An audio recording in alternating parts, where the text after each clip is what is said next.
Welcome to Coffee Break with Anna again. Today we have an exciting guest, Carita, and she's gonna talk to us about work time autonomy. So let's give her the stage. Hello, I'm Carita. I study applied psychology in University of Lapland, and in this video I will tell you about my master's thesis.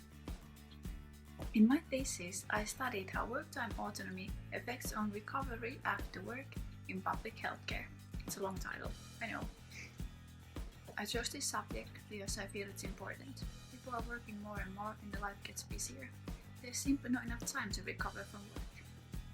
And that is very concerning, because without recovery, it's more likely people to feel tired, to feel burnout, and go to sick leaves, which we all know it's not a good thing. Once a person gets his or her mind off work, can relax, and do something they like, the recovery can actually start. The person who has recovered is more likely to be efficient at work and enjoy the work. In my thesis, I was also interested how work time autonomy affects on recovery in public healthcare. Work time autonomy means that the employees can plan their own work schedule. Once the plans has been made, the head of the department checks that in each shift there's enough people in them and then makes the final shifts. It's also an employee's responsibility to, while they are planning their own shifts, to check that none of the shifts is actually lacking people. The point in work time autonomy is that for employees it's easier to fit together their personal life and their work life. It doesn't mean that all the employees can just decide what work they want to do and when, but it's more like a tool to make their life just a little bit easier. In my thesis, I used lots of different theories about recovery. The most important theory in my thesis was Sonnentag's and Fritz's theory about recovery experiences. Sonnentag and Fritz found 4 different recovery experiences. They are detachment from work, relaxation, control, and mastery. So that was the theory I used the most, but I also studied how it feels to go back to work after a workday and after a day off.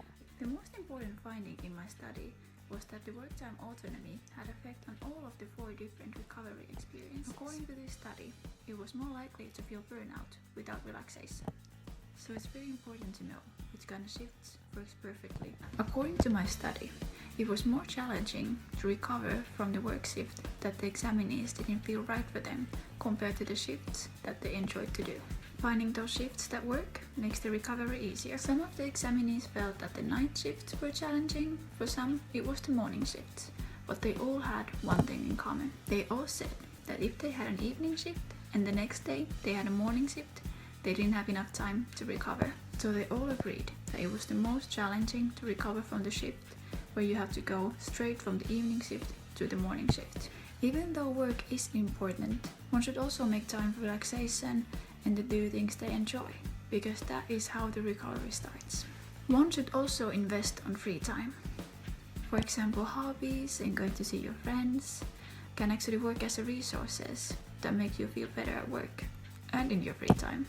Because like I said before, if you don't recover, you're more likely to feel burnout, and we don't want that. So, those were the most important findings of my master's thesis.